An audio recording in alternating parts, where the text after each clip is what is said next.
اصولی طور پر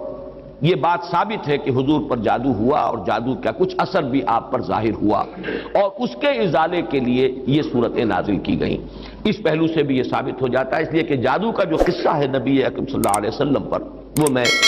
آپ کے سامنے اس وقت اجمالاً بیان کر دیتا ہوں۔ یہ ہماری تفسیروں میں بڑی تفصیل کے ساتھ موجود ہے، بلکہ مولانا مودودی نے تو تمام روایات کو جمع کر کے اس کا ایک پورا مربوط جو ہے تسلسل کے ساتھ پورا ایک واقعہ مرتب کر کے اپنی کتاب میں تفہیم میں درج کر دیا ہے۔ یہ واقعہ ہے صلح حدیبیہ کے بعد کا۔ صلح حدیبیہ کے بعد جیسا کہ آپ کو معلوم ہے کہ نبی اکرم صلی اللہ علیہ وسلم چونکہ مشرکین عرب کی طرف سے فارغ ہو گئے اور یکسو ہو کر اب آپ نے یہود خیبر میں جو آباد تھے اور جو لوگ یہاں سے گئے تھے مدینے سے وہ بھی وہیں جا کر آباد ہو گئے تھے اور وہ اسلام کی مخالفت کا ایک بہت بڑا مرکز بن گیا۔ تو صلح حدیبیہ کے بعد آپ نے ادھر کا رخ کیا، یہ تو تاریخاً ثابت ہے، اور اس کے بعد خیبر فتح ہوا۔ لیکن معلوم ہوتا ہے کہ یہود کو، خیبر کے یہود کو پہلے سے اندازہ ہو گیا تھا کہ اب یہ رخ ہماری طرف ہوگا، اب یکسو ہو گئے محمد صلی اللہ علیہ وسلم، تو اپنی پوری طاقت کے ساتھ وہ ہمارے اوپر حملہ آور ہو سکتے ہیں۔ تو انہوں نے گویا کہ پیش بندی کے طور پر یہ کوشش کی کہ ان کا ایک وفد آیا مدینے میں، اور یہ لبید ابن عاصم ایک شخص تھا بنی زریق کا، جو انصار ہی کا ایک قبیلہ ہے بنی زریق، ان میں ایک شخص لبید ابن عاصم منافق تھا، یا یہ کہ کم سے کم یہودیوں کا حلیف تھا۔ انہوں نے آ کر یہود کے وفد نے ان سے کہا کہ ہم نے تو اپنا سا زور لگا لیا محمد کی مخالفت اور ان کا راستہ روکنے کے لیے صلی اللہ علیہ وسلم، ہم ناکام ہو چکے، اب تم کوئی آخری کوشش کرو، تم بہت بڑے جادوگر ہو، بہت ہی ماہر ساحر ہو، تو تم کوئی کوشش کرو اور سحر کرو محمد پر صلی اللہ علیہ وسلم۔ اور 3 اشرفیاں پیش کی، اشرفی اس زمانے میں ایک بڑی شے کہ یہ ہدیہ بھی حاضر ہے، اب تم کوئی زور لگاؤ۔ اس نے پھر خدمات حاصل کی ایک یہودی لڑکے کی جو حضور کے ہاں اس وقت بطور خادم کام کرتا تھا۔ اس نے کہیں سے حضور کی کنگھی کے 2-3 دندانے جو ہیں وہ توڑے، اور اس میں آپ کے منہ مبارک بھی تھے، جیسے کنگھی کے اندر آپ کو معلوم ہے بال جو ہیں وہ کہیں اڑ جایا کرتے ہیں آخر میں، تو وہ لے کر اس کے پاس گیا، اس پر اس نے جادو کیا۔ اس کا میں بعد میں عرض کروں گا کہ یہ جادو کا یہ معاملہ جو ہے اس حوالے سے کہ یہ کیا ضرورت ہے کہ بال ہوں اور اس کے حوالے سے جادو کیا جائے، اس کی بھی آج کے اعتبار سے بعض حضرات شاید سمجھتے ہوں کہ یہ بالکل بے تکی باتیں ہیں، لیکن اب جہاں تک سائنس پہنچ چکی ہے ان تمام باتوں کی توجیہ اب بالکل سمجھ میں آنے والی ہے، اس لیے کہ یہ کسی شخص کا، اس کے جسم کا ایک حصہ، بال بھی انسان کے جسم میں سے اگ رہے ہیں، اس میں بھی جو سیلز ہیں ان میں جینز ہیں، اور ہر شخص کے کچھ جینز ہیں جس کے حوالے سے اس کی شخصیت کا تشخص ہے، اس کی انفرادیت ہے، وہ جینز کے حوالے سے ان کے واسطے سے اس شخص کے ساتھ ربط قائم کرنا، جو بھی قوتیں ہیں یا وہ جنات کے ذریعے سے، ارواح خبیثہ جنہیں ہم کہیں گے ان کے ذریعے سے، یا کوئی اور شکلیں ہو سکتی ہیں، ریڈیشن مختلف قسم کے، آج تو سائنس جو ہے جہاں تک پہنچ چکی ہے وہ ریڈیشنز کی کتنی قسمیں ہیں اور کہاں کہاں سے وہ ریڈیشنز پہنچتی ہیں اور کیسے کیسے اثر انداز ہوتی ہیں، یہاں تک کہ بالکل ابتدائی دور جو ہے عہد اول جسے بگ بینگ کہا جاتا ہے آج کل، اس وقت کی ریڈیشنز بھی آج تک آپ خلا کے اندر جو ہے وہ تلاش کرتے ہیں اور وہ مل جاتی ہیں۔ اس پہلو سے ان چیزوں کے ذریعے سے، لیکن یہ کہ شخص معین تک اس بات کو پہنچانے کے لیے غالباً اس کے وجود کا کوئی حصہ، اور ظاہر بات ہے کہ ہر شخص کے بال اس کے وجود کا ایک جز ہے، اسی میں سے وہ برآمد ہوئے۔ بہرحال اس پر وہ جادو کیا گیا، اور وہ کوئی تانت یا کوئی شے تھی جس میں گرہیں لگائی گئیں، 11 گرہیں اس میں تھیں، پتلا سا بنایا گیا اور پتلے میں پھر وہ سوئیاں چبوئی گئیں، اور پھر ایک کنویں میں زروان یا زو اروان یا زی اروان اس کنویں کا نام تھا، وہاں جا کر کسی پتھر کے نیچے، اس کے تہ میں پتھر کے نیچے وہ دبا دیا گیا، اس کے اثرات حضور پر ظاہر ہوئے۔ یہ ہے وہ کہ واقعہ، اور اس کے بعد اس میں تفصیل سے کہ کتنا عرصہ ہوا، کیا کیا اثرات ظاہر ہوئے۔ ایک بات جو ہے تیقن کے ساتھ ثابت ہے کہ حضور کی کچھ کیفیت ایسی ہو گئی تھی جیسے جسم کچھ جکڑا سا گیا ہو، بند سا گیا ہو، ایک نشاط کی کیفیت ہوتی ہے، طبیعت کھلی ہوئی، اور ایک جیسے کہ طبیعت کے اندر کچھ بندش سی ہے، اور کچھ ایسی کیفیت کہ کوئی کام آپ نے نہیں کیا ہوتا تھا لیکن آپ نے سمجھ لیا کہ میں یہ کام کر چکا ہوں، اس طرح کا کچھ نسیان کی کیفیت بھی آپ پر کچھ عرصے کے لیے طاری رہی۔ اس حیثیت میں، اس حالت میں آپ نے کسی سے تذکرہ تو نہیں کیا، اور نہ ہی اس کا کوئی چرچا ہوا، لیکن آپ جیسے کوئی اندر ہی اندر سے گھلتے سے جا رہے تھے اس جادو کے زیر اثر۔ اس کے بعد ایک رات ایسا ہوا، اب یہ حضور نے خواب میں دیکھا، یا جسے ما بین النوم والیقظہ کہا جائے گا، خواب اور بیداری کی درمیانی کیفیت، نیند اور بیداری کے درمیان کا معاملہ۔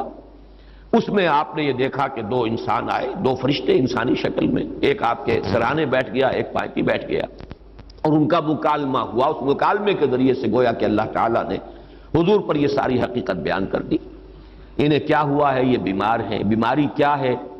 ان پر جادو کیا گیا ہے، جادو کس نے کیا ہے، لبید بن عاصم نے کیا، کس شے میں کیا ہے، وہ ساری تفصیل، کہاں ہے وہ وہاں دبا ہوا ہے۔ یہ حضور صلی اللہ علیہ وسلم کو جب یہ چیز بتا دی گئی تو اگلے دن پھر آپ نے صبح حضرت عائشہ سے بھی بتایا کہ یہ واقعہ اس طرح مجھے ہوا، اور میری جو تکلیف تھی اس کا مجھے اللہ تعالیٰ کی طرف سے علاج بتا دیا گیا۔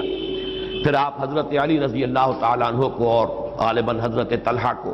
ان کو آپ نے بھیجا، کچھ اور لوگ بھی ساتھ ہو گئے، بنو زریق کے بھی کچھ لوگ ساتھ ہوئے، اور جا کر اس کنویں میں سے پھر وہ چھین نکال لی گئی، اور حضور صلی اللہ علیہ وسلم بھی وہیں پر پہنچ گئے۔ پھر یہی 11 آیات، 11 گرہیں تھی جو اس میں لگی ہوئی تھی، اور آپ نے ہر گرہ پر ایک ایک آیت پڑھ کر ایک گرہ کو کھولا ہے، اور آپ کی طبیعت ایسے ہو گئی جیسے کہ وہ جو بندش سی ہو گئی تھی، جیسے کچھ جکڑ بند ہو اور اس کے بعد ایک دم جو ہے کھل جائے، کیفیت جو ہے اس سے نجات مل جائے، نشاط کی طبیعت کیفیت پیدا ہو جائے، یہ ہو گیا۔ یہ واقعہ ہے کہ جو حضرت عائشہ رضی اللہ تعالی عنہا سے، حضرت زید ابن ارقم سے رضی اللہ تعالی عنہ، حضرت عبداللہ ابن عباس سے رضی اللہ تعالی عنہما، اجمال کے ساتھ، اختصار کے ساتھ تو صحیح بخاری، صحیح مسلم اور مسند احمد اور تمام کتابیں جو ہیں ان کے اندر یہ واقعہ موجود ہے۔ البتہ یہ کہ صحیحین میں جو روایت ہے وہ بہت اجمالی ہے، جبکہ یہ تفاصیل جو ہیں زیادہ، اور جنہیں زیادہ ان تفاصیل کی سے شوق ہو اور کوئی دلچسپی ہو تو وہ مولانا مودودی صاحب کی تفہیم میں دیکھ لیں، اس میں یہ کہ زیادہ تفاصیل ہے، لیکن یہ تفاصیل صحیحین کی روایت میں نہیں، اس میں اصولاً بات ثابت ہے کہ حضور پر سحر ہوا اور سحر کے یہ اثرات ہوئے، اور اس کے بعد اس طریقے سے وہ سحر جو ہے اس کے اثرات ظاہر کیے گئے۔ ایک تواتر کے ساتھ جو ہمیں روایت ملتی ہے کہ یہ حضور صلی اللہ علیہ وسلم پر جب سحر ہوا ہے اس وقت یہ صورتیں نازل ہوئی ہیں، اور حضرت جبرائیل علیہ السلام نے یہ تلقین فرمائی کہ ان آیات کے ذریعے سے آپ اس سحر کے اثر کو زائل کریں، چونکہ ان میں ایک آیت موجود بھی ہے وَمِن شَرِّ النَّفَّاثَاتِ فِي الْعُقَدِ، تو اس کے حوالے سے اس میں ایک ربط بھی قائم ہوتا ہے، وَمِن شَرِّ النَّفَّاثَاتِ فِي الْعُقَدِ، اور پھونک مارنے والیوں کی شر سے کہ جو گرہوں پر، عقدوں پر پھونک مارتی ہیں۔ یہ ہے وہ جادو اور ٹونے کا معاملہ، جادو ٹونا ٹوٹکا۔ اس میں نفاسات کیوں آیا؟ جادوگر تو مرد بھی ہوتے ہیں، عورتیں بھی ہوتی ہیں، اس کے بارے میں مختلف تعبیرات کی گئی ہیں، کیونکہ ان کے نفوس کی یہ شرارت ہے، لہذا نفس کی طرف نسبت دیتے ہوئے اسے مؤنث بنایا گیا، یا چونکہ ان کی جماعتیں ہیں، ان کے گروہ ہیں، لہذا ایک جماعت کے لیے لفظ مؤنث کہا جاتا ہے عربی زبان میں، تو شاید اس کے اعتبار سے نفاسات کہا گیا۔ ایک رائے یہ بھی ہے کہ عاصم ابن لبید کی بہنیں اور بیٹیاں خاص طور پر ماہر تھیں، اور جو جادو اس نے کیا حضور صلی اللہ علیہ وسلم پر اس میں وہ بھی شامل تھی، اس لیے شاید یہ نفاسات کا لفظ آیا ہے۔ بہرحال اس پر ہمارے تمام مفسرین کا اجماع ہے کہ اس سے مراد ہے جادو کے لیے، ٹونے کے لیے، ٹوٹکے کے لیے کچھ پھونک پھونک کر گرہوں پر پھونکے مارنا اور گرہ لگانا۔ عقد یہ جمع ہے عقدے کی، عقدہ کہتے ہیں گرہ، تو عقدہ جمع اس کی عقد، گرہوں پر پھونکے مارنے والیوں کے شر سے رب الفلق کی پناہ میں آتا ہوں۔ جادو برحق ہے، کلمات کی تاثیر ثابت ہے، ہر کلمہ، کلمہ خیر ہو کلمہ شر ہو، اس کی کوئی تاثیر ہے، اس کے کوئی نتائج ہے، اور اس کے نتائج نکلتے ہیں۔ جیسے کہ جسمانی کسی کو زخم لگایا جائے، جیسے حضور صلی اللہ علیہ وسلم کو بھی زخم لگا ہے غزوہ احد میں، خون کا فوارہ چھوٹا، زیادہ خون بہہ گیا تو غشی بھی طاری ہوئی، سب کچھ ہوا، دندان مبارک شہید ہوئے۔ جیسے جسم اطہر پر یہ اثرات جو ہیں خارجی حملوں اور خارجی جو زخم لگے ہیں ان کے ظاہر ہوئے، اسی طرح یہ مانوی قسم کا جو حملہ تھا اس کا بھی نبی اکرم صلی اللہ علیہ وسلم پر اثر ہوا ہے۔ یہ صحیحین کی روایات سے ثابت ہے، اور میں یہ سمجھتا ہوں کہ اس سے انکار کرنا در حقیقت یہ اس دور کے بڑے فتنوں میں سے ایک فتنہ ہے. جو چیز اس طریقے سے ثابت ہو جائے اور اس میں کہ عقلی اعتبار سے خود قرآن سے ثابت ہے. اس لیے کہ حضرت موسیٰ علیہ السلام پر بھی جادوگروں کے جادو کا اثر ہوا، قرآن میں ثابت ہے. جب مقابلہ ہوا ہے اور حضرت موسیٰ علیہ السلام کا معجزہ بھی یہی تھا نا کہ عصا ڈالتے تھے زمین میں وہ اژدہا بن جاتا تھا. حیۃ تسعیٰ، سانپ ہے ہلنے والا چل رہا ہے. اور وہی کچھ انہوں نے کر کے دکھا دیا عارضی طور پر. جادوگر آئے، انہوں نے اپنی چھڑیاں اور اپنی رسیاں پھینکی اور وہ بھی نظر آئیں. سب کو نظر آئیں کہ جیسے سانپ ہے چل رہے. جیسے سب کو نظر آئی حضرت موسیٰ کو بھی نظر آئی. جیسے نظر بندی آپ کہتے ہیں، نظر بندی سب کی ہوئی تو حضرت موسیٰ کی بھی ہو گئی. عصمت انبیاء سے یہ کوئی شے بعید نہیں ہے. معلوم ہوا کہ قرآن سے ثبوت مل رہا ہے. اور جیسے حضرت موسیٰ علیہ السلام کے بارے میں تو یہاں تک ہے فَأَوْجَسَ فِي نَفْسِهِ خِیفَةً موسیٰ، ایک خوف پیدا ہوا اندر. اور خوف جو ہے بالکل سمجھ میں آتا ہے، معقول بات ہے، منطقی بات ہے کہ فوراً یہ اثر ہوا ہوگا کہ یہ تو وہی کچھ انہوں نے کر کے دکھا دیا جو اللہ تعالیٰ نے مجھے عطا فرمایا تھا معجزہ. دیکھنے والوں کو تو وہی کچھ نظر آ گیا. فرق کیا ہوا؟ ڈگری کا فرق رہ جائے گا شاید. لیکن یہ کہ جب اللہ تعالیٰ نے فرمایا ہے موسیٰ لا تخف انک انت الاعلی، گھبراؤ نہیں، تم ہی جیتو گے، تم ہی سربلند رہو گے، گھبراؤ نہیں، خوف محسوس نہ کرو، ذرا جو تمہارے ہاتھ میں اسے ڈالو تو صحیح. الق ما فی یدک الق عصاک، پھینکو. اور اب اس اژدہا نے جو حضرت موسیٰ کے عصا سے بنا ہڑپ کر لیا ان تمام سانپوں کو جو نظر آ رہے تھے. تو معلوم ہوا کہ یہ جادو تھا اور یہ جادو نہیں کوئی اور شے ہے. اور یہ بھی میں نے بارہا عرض کیا ہے کہ یہ بات، یہ حقیقت بھی منکشف انہی پر ہوئی جو جادوگر تھے. دوسرے والوں کو تو دیکھنے کو یہی پتا چلا ہوگا یہ بڑا جادوگر یہ چھوٹے جادوگر. اور کیا، بڑا جادوگر غالب آ گیا، چھوٹے جادوگر جو ہے نا ہار گئے. بڑے جادوگر کا نے جو جادو پیدا کیا اس نے ہڑپ کر لیا چھوٹے جادوگروں کے جادو کو. تو زیادہ سے زیادہ ان کے ذہن میں تو یہی بات آئے گی. لیکن جادوگر جانتے تھے یہ شے کچھ اور ہے، یہ جادو نہیں ہے. اس لیے کہ ہر ماہر فن اپنے فن کی لیمیٹیشنز کو جانتا ہے. تو حضور صلی اللہ علیہ وسلم پر بھی یہ ہوا ہے. باقی مختلف لوگوں نے مختلف طریقے سے اس کی نفی کی ہے، مذاق اڑایا ہے. اس پر یہ کہہ دیا کہ اس سے تو پھر نبی کی عصمت جو ہے وہ ختم ہو گئی. لوگ جو کہتے تھے کہ یہ جادوگر ہیں، گویا کہ ان روایات اور ان احادیث کو ہم قبول کر لیں تو جادو کا اثر ہو جانا ثابت ہو گیا. حالانکہ اس میں بھی بڑا فرق ہے. وہ کہتے تھے جادوگر کس معنی میں کہ یہ خود جادو کر رہا ہے. یہاں یہ کہ جادو کا اثر آپ پر ہوا ہے، اور وہ بھی اثر اس درجے میں نہیں ہوا کہ جس سے آپ کی عصمت مجروح ہو جائے اور غیر معتبر ہو جائے. اس لیے کہ اس کا کسی اور کو تو پتہ ہی نہیں چلا، گھر والوں کو بھی اندازہ نہیں ہوا. صرف حضور نے اس کیفیت کو محسوس کیا ہے، اور وہ بھی صرف دنیاوی معاملات میں. کسی نماز کے بارے میں یہ نہیں آیا کہ حضور نے نہ پڑھی ہو اور آپ کو یہ گمان ہو گیا ہو کہ میں پڑھ چکا ہوں. نہیں، البتہ یہ کہ تعلق زن و شوق، میں اپنی فلاں اہلیہ کے ہاں ہو آیا ہوں لیکن آپ نہیں گئے.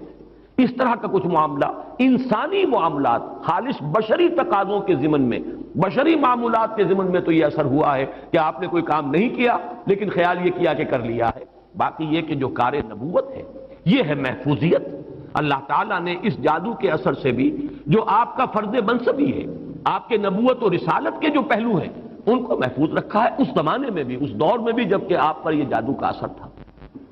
بہرحال جادو برحق ہے، البتہ جادو کرنا کفر ہے. زہر میں تاثیر ہے، کسی کو زہر کھلانا یہ بہرحال جرم ہے، یہ قتل عمد ہے. زہر سے مارنا اس کی تو سزا ہو جائے گی. اس اعتبار سے نوٹ کر لیجئے وَمِن شَرِّ النَّفَّاثَاتِ فِي الْعُقَدِ، اور یہ بھی گویا کہ ایک شکل ہوئی من شر ما خلق کی. حضور صلی اللہ علیہ وسلم کچھ تلقین فرماتے تھے اور خود آپ کا بھی ایک معمول تھا، اور یہ روایت بھی ثابت ہے بخاری سے اور مسلم سے کہ رات کے وقت آپ کا یہ معمول تھا کہ یہ دونوں صورتیں آپ پڑھتے تھے، اپنے ہاتھوں پر پھونکتے تھے اور پھر اپنا ہاتھ، اپنا دست مبارک اپنے پورے جسم پر جہاں جہاں تک بھی ہاتھ پہنچ سکتے تھے آپ پھیر لیتے تھے. یہ رات کو سوتے ہوئے آپ کا معمول تھا. یہاں تک کہ مرض وفات میں جب آپ پر نقاہت بہت زیادہ طاری ہو گئی تو ایسا بھی ہوتا رہا ہے کہ حضور صلی اللہ علیہ وسلم کے ہاتھ حضرت عائشہ نے اٹھائے، حضور نے اس پر پڑھا، پھونکا، اور پھر حضرت عائشہ نے حضور کے ہاتھ جو ہیں آپ کے جسم کے اوپر پھیر دیے. بلکہ ایسا بھی ہوا کہ خود حضرت عائشہ رضی اللہ تعالی عنہا نے اپنے ہاتھوں سے یہی عمل جو ہے جاری رکھا ہے. تو یہ بھی اصل میں نبی اکرم صلی اللہ علیہ وسلم کا جو ایک خاص تعلق ان دو صورتوں کے ساتھ ہے اس لیے کہ روایات سے یہ معلوم ہوتا ہے کہ ان کے نزول سے پہلے قرآن مجید میں بھی مختلف جگہوں پر جو ہے وہ استعاذے کا حکم موجود ہے، تو حضور سے بھی بہت سی دعائیں منقول ہیں جن میں آپ استعاذہ کرتے تھے، پناہ طلب کرتے تھے مختلف چیزوں سے۔ اعوذ باللہ، اللہم انی اعوذ بک من العجز والکسل ومن البخل والشح، مختلف جو ہے حضور سے روایات ثابت ہیں۔ ونعوذ باللہ من شرور انفسنا ومن سیئات اعمالنا، اب یہ تمام چیزیں جو حضور سے ثابت ہیں، لیکن جب یہ صورتیں نازل ہو گئی تو اس کے بعد حضور صلی اللہ علیہ وسلم نے گویا کہ تعوذ جو ہے اپنا اس کو خاص کر لیا ان دو صورتوں کے ساتھ، گویا